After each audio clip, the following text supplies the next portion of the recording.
Hey, what's up, everybody? You are watching on the Town With Tanya, and I'm your host. Thank you so much for joining us again this week. I hope you will share and like this video, okay? It's not because we care about numbers, we care about people, all right? So today's two guests are the authors of a new book, I God, a Southside Story. It's a 5-star rating on Amazon, which is summarized. The summary of the book basically says, it's a vivid look inside the life and times of one of the most infamous Southside Jamaica Queens street legends, Gregory I God Worsley. He and his co-author, there you go, are here to share how they turned their lives around and here to inspire. Please welcome Gregory I God Worsley and Rob Mathis. Hey, what's up, guys? How you doing? It's good to be here. Thank you. Thank you so much for doing this. I really appreciate you. So you guys, cool, the legendary Queens. Wow, I got some good stories from Queens, but I'll wait and save those. So the book, I Got a Southside Story. Tell me a little bit about the book for our viewers who don't know anything about the book. Just give us a little synopsis. I'll let Robin start it off, and then I can add on. Okay. Sounds good. Like you mentioned, the book is a in-depth view at the life and times of us growing up in Southside Jamaica Queens. It goes into details about my brother here, his life story about where we started, where we went, and the direction that we're heading into. But it's a very insightful book and a very realistic and authentic glimpse into the life of into our lives growing up in Southside Jamaica Queens.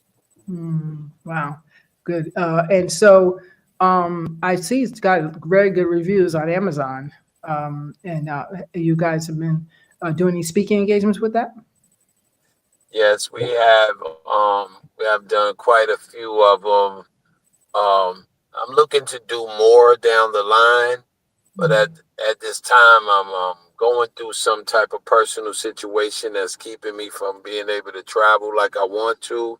Right. But this is clearing up. So once this clear up, I'm looking forward to doing, Rob and I doing more traveling. Okay, good. So what was the moment that made you decide to change your life and leave the streets behind? I tell anybody pain is the motivation or a change for me. I just felt like it was, once I got to the point where I felt pain that I didn't want to feel anymore, I knew it was time to change. And Rob, so you two met, I know you two go way back. I think it's at middle school. Is that right? Middle school? Playground. Y'all go way back. So what, who's decided? You decided, hey man, this would be a good story? Or did you decide, yo, you got to tell my story so I can inspire other people and you're going to write it? Which way did it go? To be honest, Rob was the one that inspired this whole thing. You know what I mean? To be honest. Okay. That's what's up. And what made you see it as a story? Was it the fact, I saw your back cover of the book, but I like for people to tell their live version. But yeah, because I have friends too that I'd be like, yo, you got to do this. This is gold. Not just because of, not that you're even glorifying anything like that. It's because you really believe that story will change and inspire someone's life. You see what I'm saying? So what made you think, Rob, that as soon as you heard it, or it was like it took a while, or it just marinated, and then you were like, wait a minute, we're sitting on something here. How can we change other people? How can we inspire other people? Right. Well, like you said, the way things are going today with the youth now, and things are so out of whack now, that I felt that it was an important story that needed to be told. A lot of the images that they see now, like in media now, always projects and like glorifies a way of life that's not necessarily beneficial to the youth.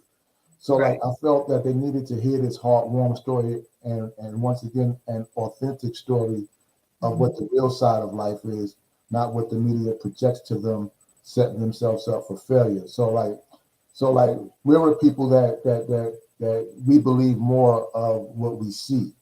Right. So then I wanted them to see, well, from a living legend, not from someone that's a long time ago, not from something that can't be validated now. This is a person that's alive now. They can ask questions. They can see where he's come from. They can see where he's at, and once again, they can see where he's heading at. So I thought it would be a good project to influence the youth on where they need to be at in life, and have a real insightful look onto what this lifestyle is really about. Right. I just like the back cover. It tells about why you got into it, and I know that person because I read it, but other people don't know that. It was really genuine. What you said, that you wanted to see, what went into all this legend and how he was able to turn it around in 360, the whole thing, and you saw the transformation, which is what makes it really great. Because a lot of people, growing up in any, I think in any, whether in this inner city, a lot of people go through stuff, right? But it's not what you go through; it's what you do after that really matters. You know what I'm saying? Barring the couple that we talked about earlier, I want to mention now, anything like that. But anything else is forgivable and transformational. You know what I'm saying? So there's so many people who need a transformation, let's say, and they'd be more inspired to hear it from someone firsthand. Like this, you made no excuses. You know what I'm saying? You wasn't blaming nobody or sitting around talking about, well, I had to do this and I had to be in here 5 years. None of that. It was like, okay, let me see. How can I turn this around? That's the part that I want young people to understand, because many are still, I don't know why, because they got lots of good examples out here now, but they watching Power and thinking that they can be about that life. And I'm like, that's not glamour. Sorry. It sounds good and it's good for the moment. But at some point, you're going to have to really man up and woman up and say, what was my life purpose about? It couldn't have been just that, right?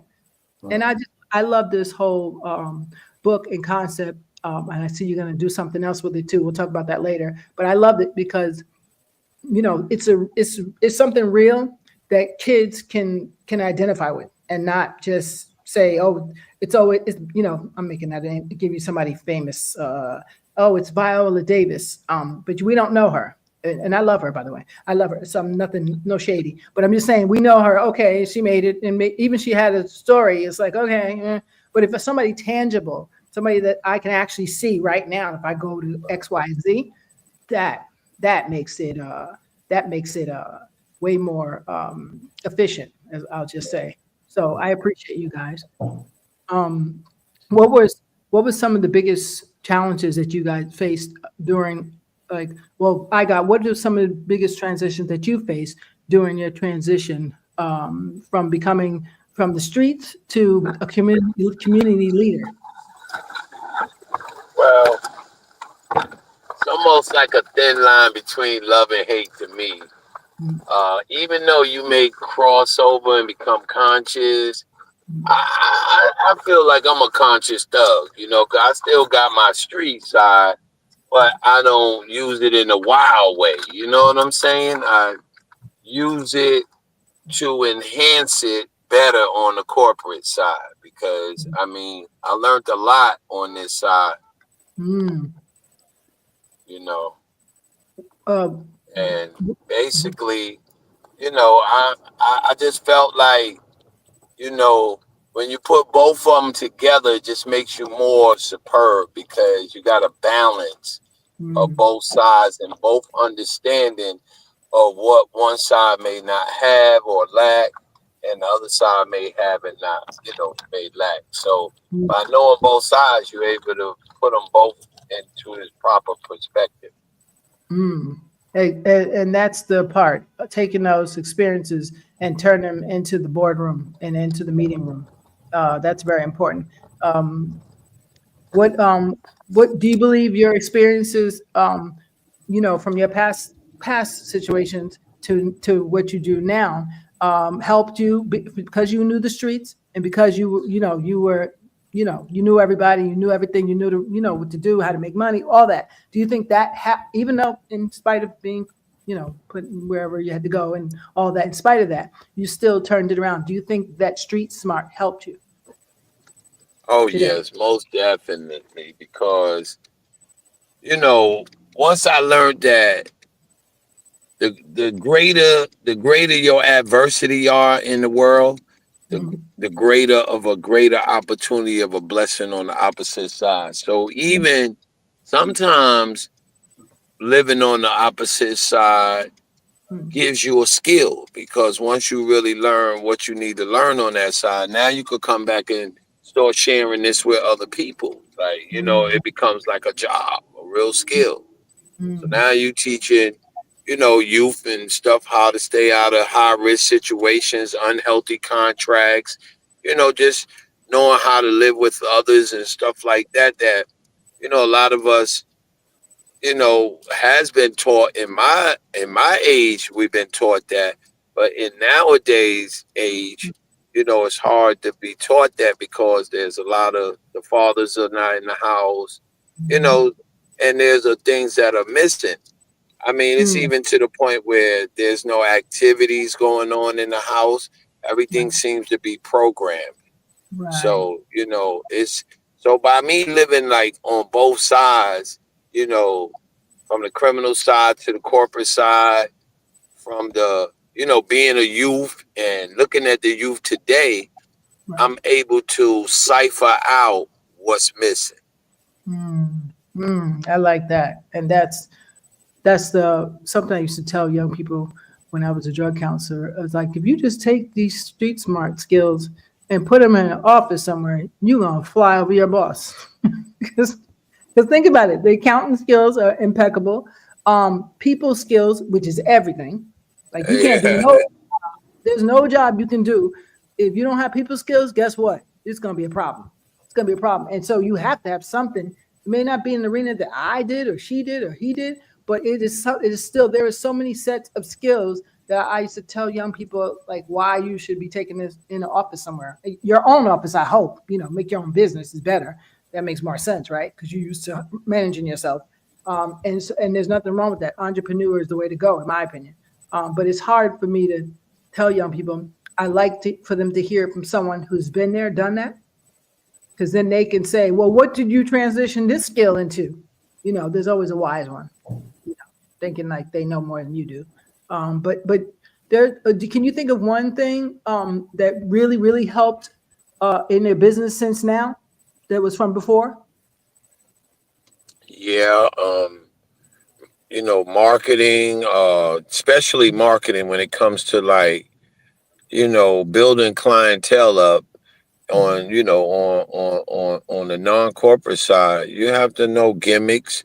You have to have, you got to understand quality and, low prices. I mean, you have to understand a lot of things on that side that really is on the corporate side too. When they come with discounts and, open up businesses, the first thing they're gonna give you is some giveaways and some discounts at first, And after that, you're on your own.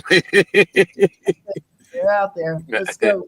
Well, that's good. I'm so I can't wait to finish reading. I want to read. I read some of what they call it. They give you just a piece to read. You can't read too much. Too much for free, which I don't blame them. But what motivated you to write it? Like, what message do you hope the readers will take away from it? Well, me and Rob is into the youth as well. We have a program called Attention Before Detention, which is a modified therapeutic program where, we teach cognitive thinking, rational thinking. We give the youth an opportunity to have a thinking box. You know what I'm saying?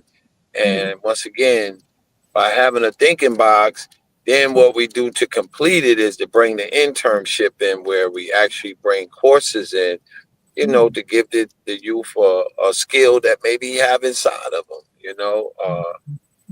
that could be detected by being just around us. You know what I'm saying? We see, hey, man, we see you good at this. You ever thought about pursuing it? Because a lot of times you really make it in something that you would do for free, even if you wasn't getting paid for it. Right, exactly. And that's how we love the kids and the youth, because, even though we're not getting paid for the youth program right now, we didn't stop teaching youth. So we found another way to do it. We said, well, we'll do it through the book then. But to be honest, when when we first came out with the book, before we even dropped it, we knew that everybody thought that it was going to be like some rah-rah, yo, just straight criminal. You see what I'm saying? They never thought that the book was going to be the way the book was written. Clever. It was like a shocker. Very clever. So no one really had nothing to really say because they knew everything that was in the book was on actual facts. Right. Wow. Yeah. No. Don't worry, Grandma. I see you out there. I'll tell you where to get the book on Amazon. Okay. I see you. I saw you. Someone was asking where to get the book. Sorry. Yeah. No. That's the thing too. Is that you're not glorifying stuff. You're saying, look at these lessons. Look what I've learned. Look what I had to unlearn. And look what I do now to flip the same thing and still be the same person that I was integrity-wise.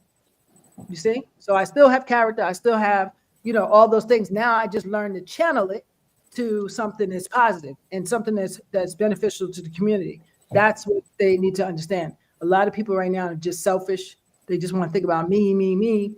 But they don't think about like, okay, let's see how we can flip this and help everybody out. Because if you're doing good, I'm doing good. That's how I see it. If you all right, I'm all right. If you ain't eating, we got problems. We got real problems. So, and we always been holistic people growing up, Rob and I, man. We always believed in helping others or help me to help you. Maybe we have the intelligence to do certain things, but it still takes a machine of people to buy into what we're doing. So, so they can see the passive income and the generational wealth company that we have built. See, because our company is more about putting money in your pocket, not so much trying to vacuum it out your pocket. And that's everything. I mean, a lot of young people need that lesson. And a lot of adults need that lesson. I hate to say, there's some adults that can grab some jewels real quick from this. So as far as like building trust, how do you build trust? Excuse me. With trust with individuals in the community who may still side eye, right? And who, and how do you build trust with those who may still be involved in the streets? Some of the young people are still like, I ain't leaving this. I ain't doing. You know how they go. I'm making this money. How do you build trust and how do you help them see? Can you hear me? Yeah, a little bit. It's not as loud for me to hear y'all, but I don't want to really put my ear too close that it takes my face out, but at the same time, we good. Hey, Rob, could you answer that question? I'm sorry. Yeah, that's okay. Can you hear me, Rob? Yeah. So I was asking him, how did he build trust and rapport with the individuals in the community? And then this, which I should have just asked each question separately. That's probably why it got a little crazy. So that'll be first. How do you build up trust and rapport with the community? Well, like I mentioned earlier, we as a culture, we tend to believe what we see. So we always operate from the standpoint of show and prove. So it's nothing that you really have to gain. When people see you live in a certain lifestyle and see the accomplishments and the accolades that you achieve, like you take on, then it kind of speaks for itself. And you don't really have to do a big sale or a big push to people. Oh, follow me, listen to me. People, we lead by our actions. So there's a saying that you judge a man by his actions and his deeds. So we lead by example, and when we do that, it's just natural attraction that people that's on the same vibe we are naturally come towards us, and it just vibes out. We've never really had a situation that things went differently. Right. So we've always been welcomed in our community, and always been who we were, and just thrive off authenticity. Okay. And what youth? What advice do you would you give youth who are going down an old similar path, but may want to change? Well, the first thing I tell people is like right now, outside of the book, I work in education. So, Right. so like I always counsel the youth, and I'm always using myself once again. I tell them that your past does not dictate your future. It's all about what means the most to you. Just because things start out bad don't mean that it has to end bad. So the main thing is stay true to yourself. Be your own individual person. The biggest problem that people have in life comes from mostly two things. One is you trying to be something that you're not, and two, you're trying to convince someone else that you're something that you're not. So we always had a saying in Southside: if you be yourself, you'll never play yourself. So we still so even later on in life now, as grown men, we still follow that guideline. So just be true to yourself. I like that. I like that a lot.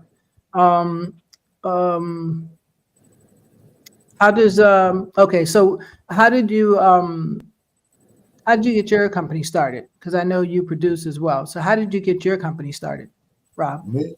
Yeah. Did you Well, produce? Getting I've into been in business for a while. Primarily, I started out like in Atlanta, Georgia, and I oh, was working in music entertainment. So like I worked for several record labels as an art director for a lot of major record labels. okay. So that's where I got my start in, and then from that things just evolved from running the studio. Then I got behind the camera, and then and then as technology seemed to evolve, I evolved with it. So I went Mm, back to school, got my degrees in computer science, nice. and it all just seemed to mesh here together. So right now, so that put me in the spot that I'm in now to run a full media studio where we do animation, computer programming, music production, so all types of things, video game production. So anything that's really going on, like in technology, like in media, we're well adjusted to it now. So that's my path, though. Okay, I was going to ask about that. And so modern technology, you're already here for it. See, now a lot of people, if they've been gone for a long time, they got incarcerated, they come back and it's like, wait, what is this? Oh my God, the cell phone, iPhone 10, I left when it was on 3, so that's a problem. But it's great to have a partner that's up on all that, because that is the key to literally entrepreneur, being anything you want to be if you know how to work them computers. Anything's possible. Yeah. Just an idea. That's it. You know. Let me see what else I'm going to say. And how does well, you explain how the community. What kind of support system, like mentorship, community programs, do you think are important for helping individuals break the cycle of the streets?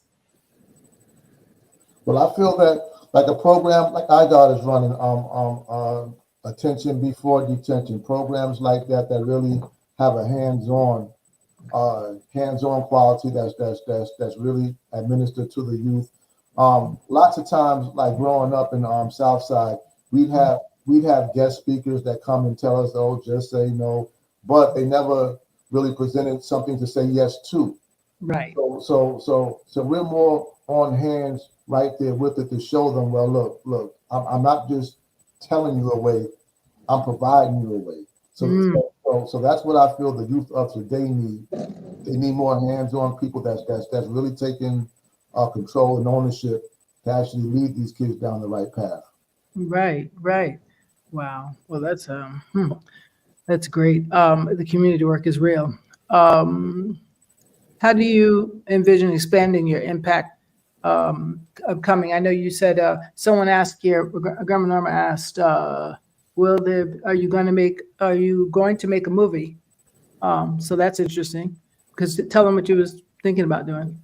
Well, I think, yes, that's a picture that we're working on now. We're in this venture now with a few different distribution companies now that we're looking at. That we're actually our first production is we're working on I Got a Southside Story, and we're actually going to turn it into an animated film. That's slated for I'm thinking fall of 2025 or the first quarter of 2026. So that's Okay. already in the making, and we've got several other media ventures that we're working so that we can expand. And like you said, uh, uh, we're always into putting the message into the meaning. So no matter what we come out with, or what direction that we're heading in, there's always going to be a message in it that's going to be inspiring. Mm, mm, that's amazing. What did they say? Norma also asked, where is it at? You gonna make a movie? I put the name of the book, Norma, up there. And I thought she asked one more question. Hey, Maria. Hi, guys. I see you out there.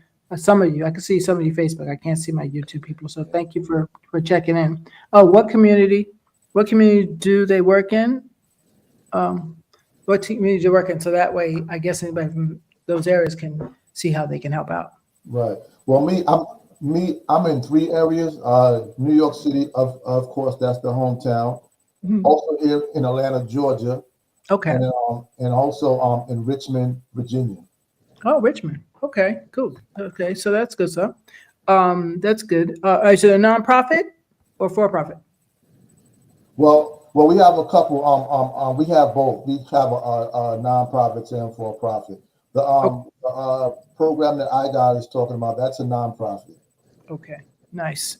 Well, make sure you get the name to me after the show, and I'll put it up on my page because people, they love to donate if it's a good cause. So, with your book, what kind of discussion or actions do you hope I got will inspire among the readers after they finish the book? What do you want them to take away? Can you hear me, Greg? I'm hoping that they know that, just because you're going through something don't mean that you can't come out greater Mm, that's than good. what you're actually going through. Because sometimes what you're going through can, it can take its toll. It can make you feel like, and ain't nothing going to ever change. My life is through. Right. This is it, So it makes you probably fall into a mind frame of continually like saying, well, what to do good for? You know what I'm saying? Ain't no Right. need. Right. Well, I I call hope. the Southside Story is like the Black Biblical to me, the Bible, because it just tells you, and shows you how one's, go through trials and tribulations, but at the end it's triumph. Triumph is always at the end. Well, that's amazing. Anything else you want to tell us is going on with the project? Well, we got Just ask. My bad. Go ahead, Rob. I'm sorry. but we want the people to be on the lookout for like we said, we dropped the book, but now we're working on a film as well, and coming in a few months we've got the audio book. Oh, audio. Okay. And I know a lot of people. I won't give too much away, but I know when people hear audio book, the first thing they think of, okay, this is going to be boring, monotone, yada yada yada. But I promise you, we've got something new that's never been done before with the audio book. So we promise you that it's going to be more than just a monotone reading. Right. It will not be boring. It will be something new that the listeners will really value and appreciate. So just stay tuned. Definitely let us know, and we'll definitely put it out there for sure. So, do you have any last tips for young people that that are out there struggling? Yeah, I think the best that I could give them is that just don't give up on yourself, and strive to apply yourself around what you on. In other words, if you play basketball, man, just hang with basketball players, man. Want to be a DJ, hang out with DJs, man, because order to be become something that you want to become, it's just best to be around it. There's no way that you could be a basketball player in the hood, look like you about ready to go to the pros, but you're hanging with drug dealers. Right. Just don't match up. See what I'm saying? So Right. I just encourage everyone to, be around what you're about. That's it. When you were writing the book, what was the hardest part to write? What was the hardest part to write in the book? I don't know. I can't say it was really a hard part at all. I think just the part about me losing my moms and, what I'm saying, and being locked up when I lost my moms and, and I think the hardest part is the memories that came back from writing stuff, man. Going back there.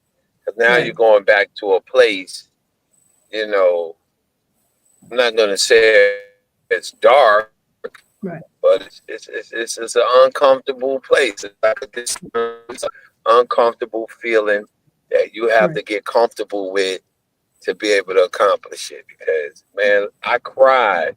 I know about 10 times reading the book. Wow. Well, 10 times? Wow. That's powerful. That's very powerful.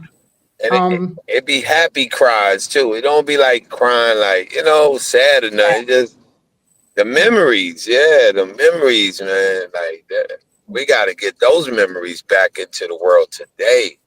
Because, we're living in newness. And we think that newness is supposed to be better because when they come out with a new car, it's going to be better than the last year car. It's going to be a little bit different. And so it's going to make it better. Same with a watch, anything else. So if we are living in newness times, then we supposed to be living better, not worse. I like that. I like that. I like that. Well, I truly appreciate you both for taking the time to come. And do you have any last words, Rob? Anything? Yes. Be sure to go out there and get your copy of I God, the Southside Story. It's available at Barnes and Nobles as well as Amazon.com. We have two different variant covers. So there's a cover that's on Amazon, and there's a different collector's cover that's sold at Barnes and Nobles. So if you can grab both. But different cover, same book. Okay. And we want you to know that no matter where you are, no matter where you come from, there's a South Side in all of us. Oh, no, that's it. That's it. Wow. Thank you so much. We appreciate you both. And I'm sorry to cut it so short. But yeah, I'll explain to you later. Give me a minute. Had a good time. Yes, thank you. Who's this? Somebody said something. Norma? That's Grandma Norma.